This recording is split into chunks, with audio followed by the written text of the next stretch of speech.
Sawadee krap, I'm JP Mestanza, and it's Friday, July 26. Today marks the release of our latest edition of the Phuket News English language newspaper and our sister language Thai paper, Khao Phuket. Grab your copy at locations around the island. You're watching Phuket Xtra, brought to you by pvcphuket.com.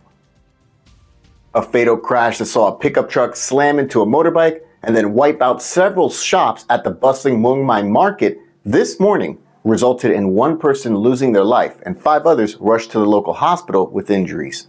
Talang police continue to investigate and assess not just the damage, but the number of those injured in the incident, which took place at about 8 a.m. this morning. So far, what authorities do know is that the driver of a Bangkok-registered pickup truck lost control of their vehicle following a collision with a motorcycle on Tepka Satri Road southbound. That collision set off a chain reaction, leading to extensive damage to the Muang Mai market and at least one fatality. One vehicle was overturned, while one motorcycle also crashed into an electric pole and one of the shops at the market.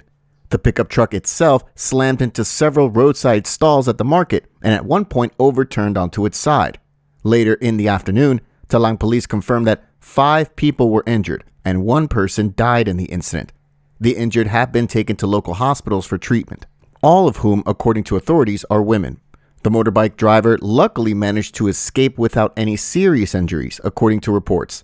Officials are still assessing the details of the injuries. Meanwhile, the driver of the pickup truck, a Thai national, had to be cut free from the wreck and they were rushed to Talang Hospital. Authorities initially stated that a high-voltage power pole along with 5 shops were damaged, including a fruit shop, a water shop, 2 food shops, and a mobile phone stall. However, the full extent of the property damage is still being assessed. More updates are expected as the investigation continues. Stay up to date with this at thephuketnews.com.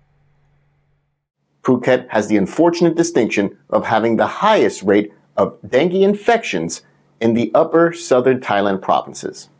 Dr. Darinda Rosa, acting director of the Disease Control Office 11, confirmed the news on Wednesday, reporting that Phuket leads the list of provinces in the upper Southern Thailand region with the highest dengue infection rates per 100,000 population, followed by Surat Thani, Phang Nga, and Nakhon Si Thammarat provinces. A total of 5,853 cases have been reported, with the highest infection rates among the 10 to 14 age group, followed by the 5 to 9 and then 15 to 19 age groups. Aedes mosquitoes are the primary carriers of dengue, and Dr. Darinda emphasized the importance of eliminating mosquito breeding grounds, especially during the rainy season. Instructions on how to combat the proliferation of these mosquitoes is now on your screen. Dr. Darinda also advised the public to use mosquito nets, apply mosquito repellent, and take steps to prevent dengue fever, Aedes arthritis, and Zika virus infection. If infected, key symptoms to watch out for include high fever, headache, pain in the eyeballs, red face, nausea, vomiting, rash, or bleeding spots on their torso, arms, and legs. Patients whose symptoms do not improve within 2 days are urged to visit a hospital. Clinics and pharmacies were asked to cooperate by not administering medications such as ibuprofen, diclofenac, aspirin, or combination drugs to suspected dengue patients, as these can cause gastrointestinal bleeding and complicate treatment. For more information on public health treatments available, contact the Department of Disease Control hotline at 1422. For more, visit thephuketnews.com. Marine tourism on the island got another big boost this week at the Genting Dream cruise liner docked at the now much deeper Phuket Deep Seaport for the first time this year, bringing with it 3,700 tours to Phuket. The occasion has prompted high hopes for the future of the island's capacity to welcome more such cruise liners. Phuket Vice Governor Adul Chutang and Phuket Marine Office Director Nachapong Pranit and other officials were on hand on Wednesday to welcome the tourists. In a bid to increase tourist arrivals by sea, dredging efforts took place to deepen the water channel at the Phuket Deep Seaport to enable large cruise ships to dock at Phuket. The Genting Dream cruise liner, which is over 300 meters long and commences its voyage from Singapore, was a frequent visitor to the island, but previously it was unable to dock near Phuket, so it had to anchor at sea and rely on service boats to transfer passengers to and from shore. The cruise liner's arrival this week, according to Vice Governor Adul, showed the island's potential in welcoming more large cruises in the future to stimulate the island's economy. In fact, this year, according to officials, the island has been welcoming 14 to 17 trips per month, tripling previous figures. The Genting Dream is scheduled to dock at Phuket twice a month until 2026. Meanwhile, the Phuket Marine Department plans to further develop the port into a navigation center for large cruise ships on the Andaman coast, or a marina hub, catering to the preferences of tourists traveling on large ships. For more, visit thephuketnews.com.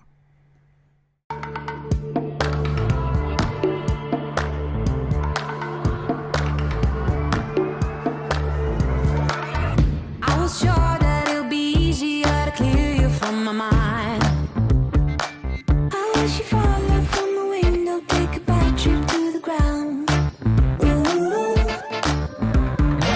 Eating the pleasure, see your pressure just before you break a bone.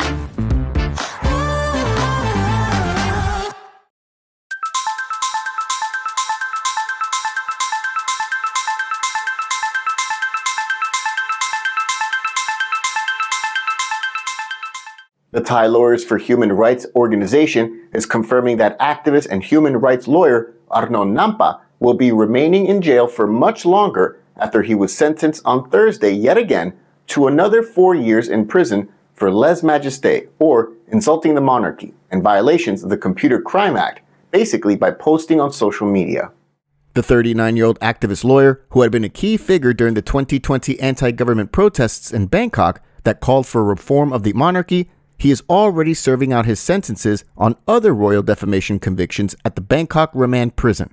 He was first sentenced back on September 26 of last year on his first case and is currently serving sentences from 3 total convictions, including Thursday's conviction that tacked on an additional 4 years to his prison term. The crime? He had posted 2 social media posts back in January and April of 2021. Nampa, who is already serving 14 years on just 3 convictions so far, all for violations of Section 112 of the Criminal Code for insulting the monarchy, he must serve these sentences consecutively, not concurrently. His previous 2 convictions stemmed from a speech he gave at a rally in 2020, and another for violations stemming from a separate rally in Bangkok in August 2021. However, it is not over for the 39-year-old. As officials say, he has a further 10 more cases pending, all stemming from supposed violations of the Royal Defamation Law, or Section 112 of the Criminal Code. Since July 2020, 1,954 people in Thailand have been prosecuted for political participation and expression, according to data from Thai Lawyers for Human Rights. For more, visit thephuketnews.com.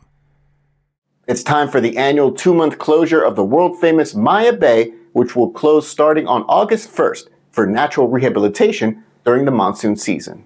Maya Bay, located in the Phi Islands, east of Phuket, suffered environmental issues due to over-tourism, and in 2018, the Bay Cove and the beach were closed indefinitely to allow for natural rehabilitation.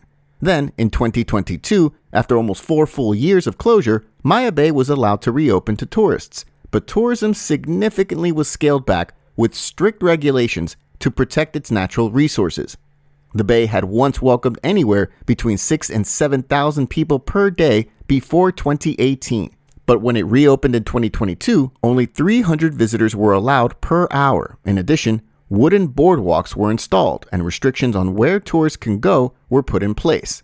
In addition, Phi National Park officials also implemented an annual 2-month closure of Maya Bay to allow for the coral reef to recover, along with the local marine environment. For 2024, Maya Bay will be closed to tourists from August 1st to September 30th. Maya Bay remains the country's most popular marine destination, generating just nearly 550 million baht in entry fees from nearly 1.6 million visitors from October of last year to just this past Monday, July 22nd. While Maya Bay will be closed for 2 months starting August 1st, Phi National Park officials have announced that other areas of the national park will remain open to tourists. For more, visit thephuketnews.com.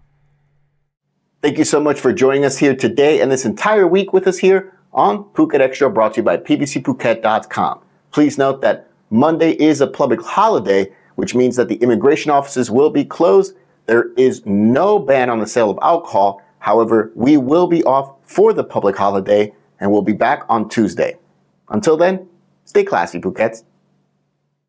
Phuket's rapid modernization has made it one of the world's premier holiday destinations. Investors can still buy quality condominiums for as low as $75,000, and luxury properties can go all the way up to $20 million. Condominiums in Phuket are a safe, secure bricks-and-mortar investment offering foreigners freehold ownership. Call or email Thai Residential, Phuket's #1 trusted real estate advisor, to find your perfect Phuket property.